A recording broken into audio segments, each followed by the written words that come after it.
How's it going, everybody? My name is LuckyBunz. In today's video, we're going to be taking a look at the best water-type Pokemon to power up in Pokemon Go. We also just recently passed 500 subscribers on this channel, which is incredible. Thank you guys so much for the support so far. I really do appreciate it. But with that being said, let's jump straight into the video. So first of all, we're going to have Primal Kyogre as the best water-type attacker in the game. Now ideally, Kyogre does want to have Waterfall plus Origin Pulse. Origin Pulse is going to be a legacy signature moveset for it, which means you do have to use an Elite TM to get it. Now you might be asking yourselves, is Origin Pulse actually worth using one of my few Elite TMs on?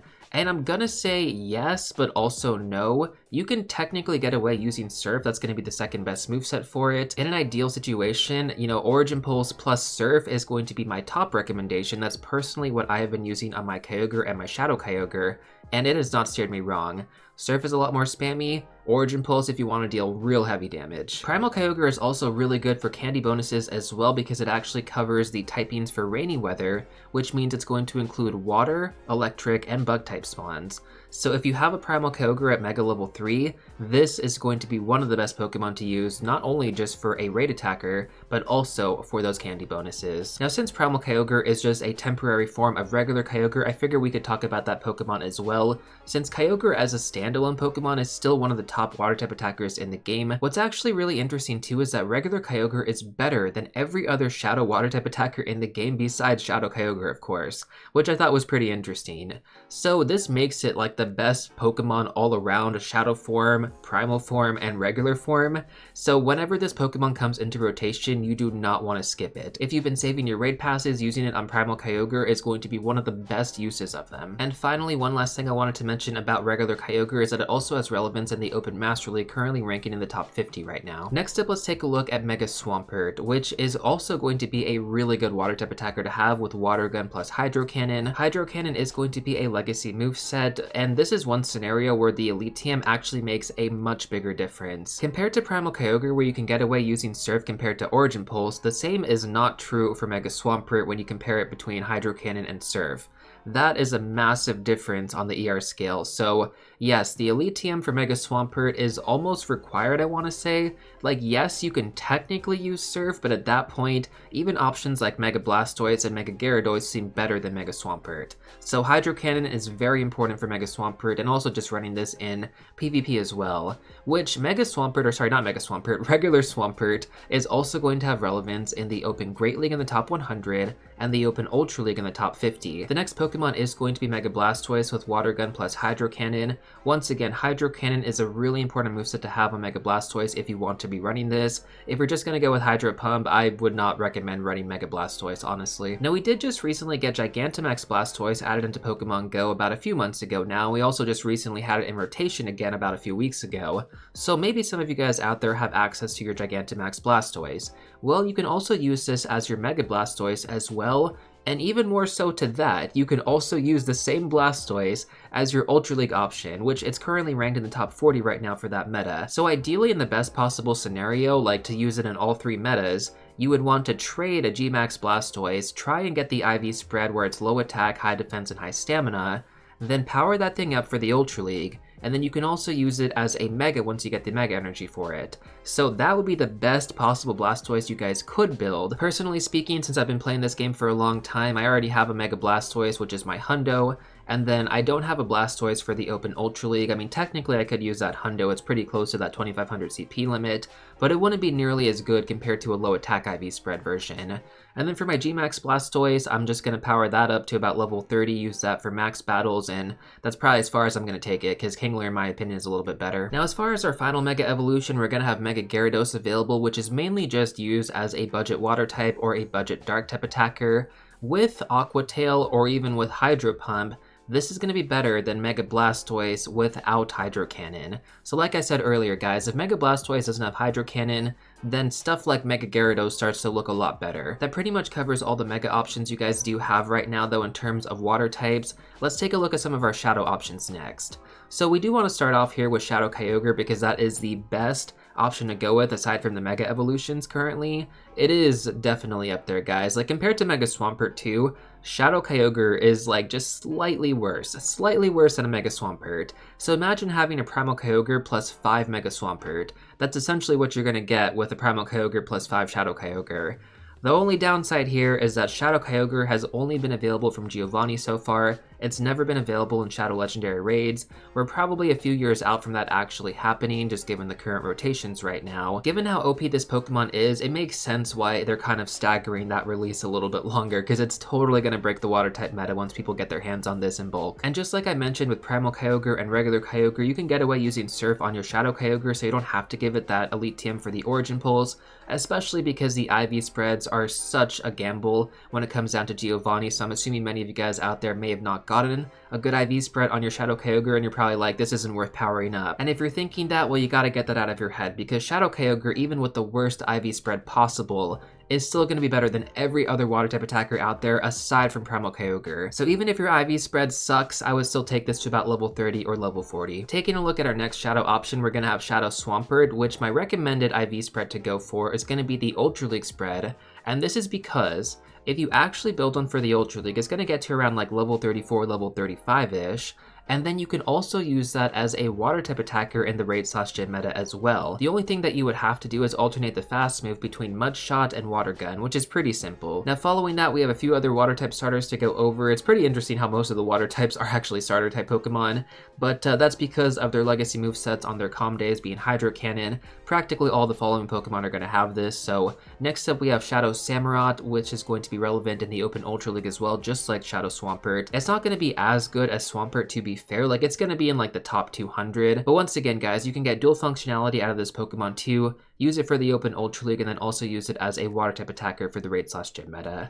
And the same could be said for Empoleon as well. Shadow Empoleon, Waterfall plus Hydro Cannon, the exact same moveset as Samurott. And when it comes down to Empoleon, I do have personal experience using this guy. In my opinion, I think its typing is fantastic. Empoleon is going to be a water and steel type Pokemon. With Waterfall plus Hydro Cannon and Drill Peck, I believe, that moveset has been incredible for me in the Open Ultra League. Now what's actually even cooler about Shadow Empoleon is that you can also run Metal Claw because of the recent updates in the previous metas for GBL as the fast move instead of Waterfall. So you have the option to go between either of them, right? You can go with Waterfall for heavy damage, or you can go with Metal Claw for faster energy generation. Next up, we actually have one of the best water type Pokemon to invest into, and that's going to be Shadow Feraligatr. So this Pokemon has relevance in the top 20 for the Open Great League and the top 10 for the Open Ultra League. So like I mentioned earlier with the Ultra League IV spreads, guys, you can use Shadow Feraligatr as both a water type attacker in the raid/gym meta and also in the Open Ultra League. And given its meta relevance right now, I could not think of a better Pokemon to build for the Open Ultra League. Now finally, our last Shadow Pokemon I wanted to go over in terms of the water type category here is going to be Shadow Gyarados, which Shadow Gyarados cannot Mega Evolve, so you can't use this as your Mega Gyarados option, unfortunately, but just by itself, it is currently ranked in the top 40 for the Open Master League. And to be fair, I should have mentioned this earlier as well, but regular Gyarados also ranks in the top 40 for the Open Master League. So when it comes down to it, like, yes, you could build a Gyarados, level 50 that guy, and then use that as a Mega option. But the reason I don't recommend that is because you're probably going to get access to Primal Kyogre or Mega Swampert in the future at some point. We always do see these guys come back into rotation. And I think we just recently had Mega Swampert available in raids during March. So there you go. It was only a few weeks ago. Now I would say that the main difference between Shadow Gyarados and regular Gyarados is that regular Gyarados isn't really used as a good water type option just by itself. Like the Mega Gyarados is a different story, but regular Gyarados not so much. Shadow Gyarados is actually comparable to all the Pokemon I just mentioned for the Shadow options, so Shadow Feraligatr, Shadow Empoleon, and Shadow Samurott. And if you were to build that for the Open Master League, then you would get a lot more use out of it being in 2 metas, right? Compared to the Shadow Swampert, Samurott, Empoleon, and Feraligatr being relevant in the Open Ultra League and kind of capping around level 35. Hopefully that does make sense, like just Gyarados being able to get to a higher level means that it's going to be more powerful, and that's the meta that it's mainly focused in, right? It's focused in Master League. So anyways, yeah, Shadow Gyarados is good if you happen to get a crazy good IV spread. If you don't, it is not worth building for the Open Master League. Save your resources. But I do know that some of you guys out there do have that elusive Shadow Hundo for Gyarados, which I'm super jealous about. So we talked about Megas, we talked about Shadows. Now let's go over a few regular options you guys can go with, and you can always lucky trade these as well, so try and take advantage of that if possible. The first option is going to be Primarina with Waterfall plus Hydro Cannon. Now when it comes down to meta relevance, Primarina is ranked a few points lower than Shadow Gyarados, so it's not drastically worse or anything like that. Primarina is also ranked decently well in the Open Ultra League and the Open Master League, and same thing with the Master League Premier Cup, so if you did get the Hundo and you wanted to build this, power this thing up to level 50, you could definitely use this as a good water type option. But if you did want to conserve your resources, you can always go with that Ultra League spread as well. Anyways, I'm just giving you guys options here. You don't have to build any of these if you don't want to. The next one is going to be Great Ninja with Water Shuriken plus Hydro Cannon. Once again, Hydro Cannon being the legacy moveset here, it does require an Elite TM. Now, Great Ninja is going to be 1 point lower than Primarina, and you can also use this in the Open Great League and the Open Ultra League formats. So it does have relevance there, and once again, if you wanted to build an Ultra League spread, you can definitely use it in both the Raid/Gem meta as well as for PvP. And I always like to include those options because it just gives people more flexibility with the Pokemon that they build. They can use it in more than one format, and I think that's always like really important, especially because Stardust is quite the commodity, isn't it? Now finally, our last Pokemon here is going to be Gigantamax Kingler. Now of course you could build a regular Kingler, but since we have the Gmax form, I just don't see any reason to do that. Try and get a Gmax Kingler from a lucky trade if possible, if you guys happen to miss that raid day, and then you should be good to go. The IV spread isn't going to matter nearly as much. If you get a lucky variant, it's going to save you a lot more Stardust powering this guy up. I only took mine to about level 30 because I already have better water types in the game, but if you don't have that many good water types right now, Kingler is going to be a great option similar to Primarina and Great Ninja. And then of course you get the added dual functionality of using this in max battles as well, which at the time of making this video, Gmax Kingler is one of the best attackers. Personally speaking, I think that Gmax Kingler is one of the better investments on this list, and that's why I kind of saved it for the middle of the video. I have noticed that some of you guys tend to click off a little bit early. Well, keep in mind, we're going to go over a lot of really good Pokemon, so you definitely don't want to be clicking off because you might end up missing something really good. Now, speaking of which, we have a couple of PvP options I want to go over as well. A lot of stuff that's really relevant in certain metas, and some that are even relevant in the Raid/Gem meta as well. So let's take a look at those right now. The first option is going to be Lapras, relevant in the top 10 for both the Great League and the Ultra League currently, making it one of the best water types right now for PvP. Fantastic option, super bulky, and you could technically have a Gmax Lapras for this, right? You could build a Gmax Lapras for the Ultra League, trade it first ideally, get a good IV spread, then power that guy up for the Open Ultra League, and then you can use it in both max battles as well as the Ultra League format. Totally up to you, it's a lot of effort, I'm not gonna lie, but if you wanted to do that and get the most out of a Pokemon, that might be one way to do it. Now ideally the best moveset on Lapras isn't gonna be a water type based moveset for the most part, it's gonna be Psywave plus Sparkling Aria and Ice Beam. Ice Beam is going to be a legacy moveset on Lapras, so if you don't have this, you will have to use an Elite TM, but given its current ranking right now being number 3 in the Open Ultra League, I'd say it's definitely worth it for the current meta. Next up, let's talk about Feraligatr, and we did talk about Shadow Feraligatr earlier. I just want to put some spotlight on the regular variant as well, which is currently top 10 in the Open Great League and top 20 in the Open Ultra League. Basically the exact same moveset that we mentioned earlier, just if you have the regular variant, this is just as good as the Shadow in PvP. Jellicent is going to be our next Pokemon, also ranking in the top 20 for the Open Great League and the top 10 for the Open Ultra League. Another fantastic option you guys can go with. Jellicent does have 2 different color variants, which might make you think maybe they're different in terms of battle stats, but they're exactly the same, so don't worry about it too much. For the ideal moveset, you want to go with Hex plus Surf and Shadow Ball. You could also mix this up and go with Bubble as a fast move as well. I've definitely seen a lot of people run that. Overall, Jellicent has access to a ton of really good movesets, so you can mix and match whatever you personally want to run. Next up, let's talk about Azumarill, which is going to be relevant in the top 20 Great League Pokemon currently. And this is one of the super extra large Pokemon builds that you guys can go with for the Great League. There's very few options in this specific category, but Azumarill has been there for a very long time. For the ideal moveset on Azumarill, you want to go with Bubble plus Ice Beam and Play Rough. You can also alternate one of those movesets with Hydro Pump as well for different coverage. Next up, let's talk about Quagsire, which is going to be relevant in the top 40 for the Open Great League currently. For the ideal moveset, you want to go with Mud Shot plus the legacy charge move Aqua Tail. This was a Calm Day exclusive moveset, and then Stone Edge. Quagsire was ranked a little bit better in the past, but overall this Mudboy is definitely something you do want to get your hands on. Following that, we have Gastrodon, which is going to be relevant in the top 20 right now in the Open Ultra League format.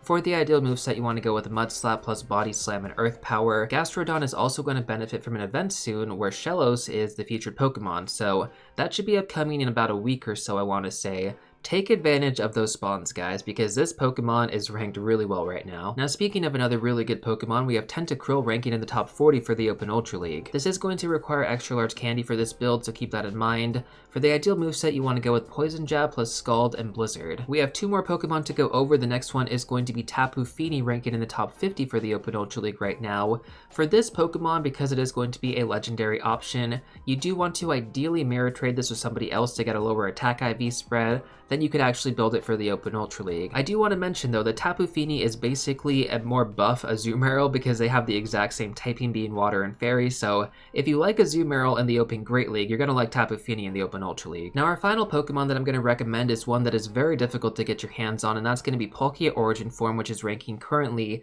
#1 in the Open Master League. For the ideal moveset, you want to have Dragon Breath plus Aqua Tail and Spatial Rend. Now Spatial Rend cannot be Elite TM'd, which means if you didn't get this from raid battles, you're going to have to trade with somebody else, and that can be kind of difficult. It's getting harder to find people with Spatial Rend now because that event where we last had it was back in November 2024. So if you can still find people who have this, definitely try and coordinate your lucky trades appropriately. During the Senator event, I got incredibly lucky with this guy. I got the Hundo with Spatial Rend, so of course I had to save up my resources and eventually max this out, which I can happily say I have maxed it out. It is currently at level 50 right now. I use it in rocket battles, I use it in PvP, I use it for the raid/gym meta. It is just such a fantastic Pokemon. And again, you can also use this as a really good dragon type attacker too. So Palkia Origin Form, in my opinion, I saved the best for last here. One of the best water types you guys can build in Pokemon Go. Even though it doesn't function as like a strong water type for the raid/gym meta, its main relevance is going to be in PvP, but it has dual functionality in so many other aspects of the game because of its other dragon typing. Anyways, if you guys want to check out some more content in the meantime, I'm going to recommend these two videos right here. And before you go, don't forget to smash that like button and subscribe, and I'll see you all real soon in the next one.